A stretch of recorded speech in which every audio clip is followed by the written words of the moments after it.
Sebagai salah satu negara dengan penduduk terbesar dan kebudayaan tertua, Cina memiliki berbagai tradisi unik. Negara ini juga terkenal sebagai raksasa ekonomi dari Asia, menjadikannya sebagai salah satu negara kapitalis. Di sisi lain, Cina masih memegang teguh falsafah sosialis dalam menjalankan negara. Inilah yang menjadikan Cina sebagai sebuah negara dengan jutaan paradoks. Tetapi tak sampai di situ saja keanehan yang dapat kita temukan dari Cina. Tahukah kamu, Cina merupakan penyumbang polusi udara terbesar di San Francisco, Amerika Serikat. Apakah kamu sudah pernah mendengar tentang puluhan juta warga Cina yang masih tinggal di dalam gua, sementara negara tersebut dianggap sebagai salah satu produsen perangkat teknologi terbesar di dunia? Berikut ini kami paparkan fakta-fakta mengejutkan seputar Cina yang mungkin masih belum kamu ketahui. Sekitar 35 juta warga Cina masih tinggal di dalam gua. Menurut laporan La Times pada tahun 2012, sekitar 35 juta penduduk Cina masih bermukim di dalam yaodong, pemukiman di dalam gua. Kebanyakan berasal dari dataran tinggi Loess, Provinsi Shaanxi. Topografi daerah ini adalah tebing tanah kuning yang berongga dan mudah dikeruk. Di sana, pemukiman di dalam gua lebih disukai karena ekonomis, mudah dibangun, dan relatif aman dari binatang buas atau cuaca buruk. Yaodong yang dibangun warga biasanya terdiri dari beberapa sekat yang berfungsi sebagai ruangan. Ada pula yaodong yang ditinggali bersama oleh warga satu desa. Misalnya desa Zongdong yang terletak di Provinsi Guizhou. Meskipun terkesan primitif, pada dasarnya yaodong yang ditinggali warga Cina cukup nyaman dan memiliki fasilitas memadai. Dinding gua dilapisi dengan bata dan semen agar terlihat lebih indah. Cina menjatuhkan hukuman eksekusi 4 kali lebih sering daripada seluruh negara di dunia. Menurut laporan USA Today, Cina merupakan negara dengan tingkat eksekusi tertinggi di dunia, disusul oleh Iran. Eksekusi dilakukan oleh regu tembak atau dengan eutanasi. Cina bahkan memiliki mobil van khusus untuk eksekusi. Dengan begini, hukuman modern bisa dijalankan dengan lebih cepat, aman, dan efisien. Biasanya hukuman seperti ini dijatuhkan kepada terdakwa tingkat 1 dan koruptor. Hampir sepertiga polusi udara San Francisco berasal dari Cina. Para ilmuwan telah lama mengetahui bahwa polusi dan debu asap dari Cina mencapai Amerika Serikat melalui Samudera Pasifik.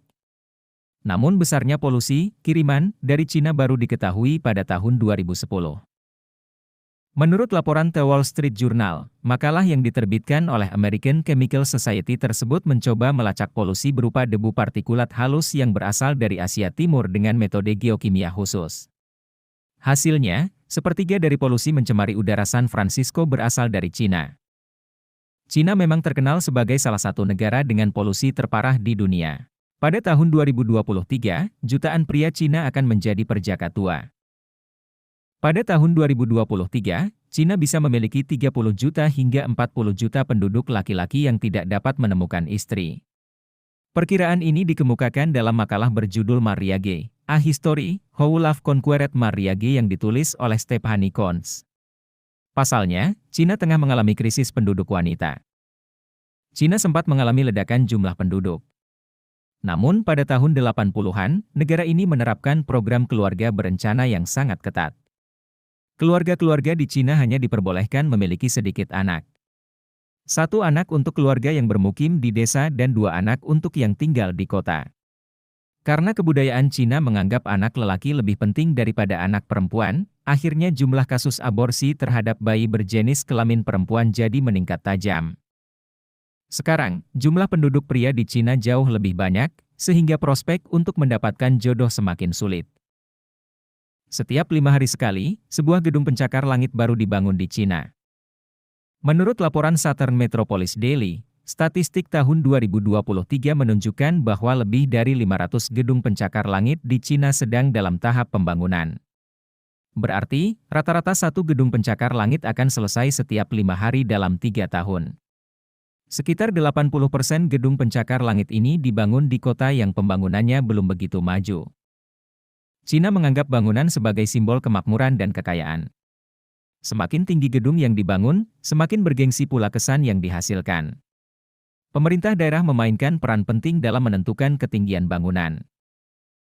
Sisi negatifnya, banyak gedung bertingkat yang kemudian dihentikan pembangunannya. Di beberapa daerah, kini terdapat kota mati yang berisi bangunan-bangunan terlantar. Cina miliki panti rehabilitasi bagi pecandu internet.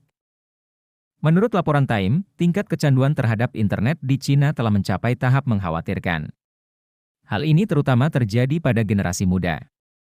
Akses terhadap teknologi canggih dan internet yang tak terkendali merupakan penyebab utamanya. Untuk mengatasinya, sejak tahun 2004 telah didirikan Internet Addiction Center di Beijing. Sejak pembukaan, lebih dari 3.000 orang telah menjadi pasien di sana. Sebagian besar masih berada dalam usia remaja. Kini, kamp rehabilitasi bagi pecandu internet telah menjamur di berbagai daerah lain. Setiap tahun, hampir 4 juta kucing dijadikan makanan. Pada bulan Desember 2012, surat kabar Nanfang News melaporkan penyembelihan sekitar 4 juta kucing di Cina. Kucing-kucing ini biasanya dikirim ke restoran untuk diolah menjadi hidangan tradisional. Daging kucing merupakan simbol dari harimau, biasa disantap bersama ular, simbol naga, dan ayam sebagai pembawa keberuntungan. Satwa kebun binatang pun dipalsukan. Tak sedikit yang berpendapat Cina adalah negara produsen barang bajakan.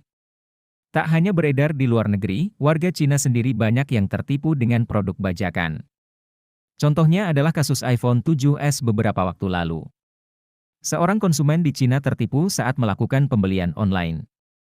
Ingin mendapatkan smartphone terbaru berlogo Apple, tapi malah mendapatkan gadget palsu berlogo buah pir. Hal yang serupa juga dialami oleh para pengunjung kebun binatang di Louhe pada tahun 2013. Dilansir CNN, pengunjung marah karena pihak pengelola memalsukan satwa yang ada di sana. Mereka mendandani seekor anjing Tibetan Mastiff seperti singa Afrika. Menurut laporan koran lokal, pemalsuan juga dilakukan untuk satwa-satwa lain. Antara lain anjing yang ditempatkan di kandang serigala dan rubah putih yang dipalsukan sebagai leopard. Di Cina ada desa yang seluruh warganya ahli kungfu. Di Gansidong, pegunungan Tianzhu terdapat sebuah desa terpencil yang semua penduduknya ahli kungfu. Desa ini merupakan pemukiman suku Dong, etnis minoritas Cina yang mencoba menjaga keaslian tradisi mereka dengan melestarikan seni bela diri kungfu. Dilansir Odeti Sentral, setiap keluarga di desa ini memiliki aliran kungfu yang berbeda-beda. Setiap anggota keluarga, tua, muda, wanita, dan pria disarankan untuk setidaknya mempelajari teknik kungfu. Di sela-sela aktivitas bercocok tanam, warga Gansidong kerap berlatih bersama. Kadang mereka melakukan latih tanding untuk menguji kemampuan masing-masing. Bagaimana menurut pendapat sobat? Mari jadikan kolom komentar sebagai sarana penambah wawasan dan menciptakan jalinan persaudaraan, bukan malah menjadikannya sebagai tempat pembulian, sehingga menciptakan permusuhan. Saya admin paling ganteng sedunia, mengucapkan undur diri, wassalam.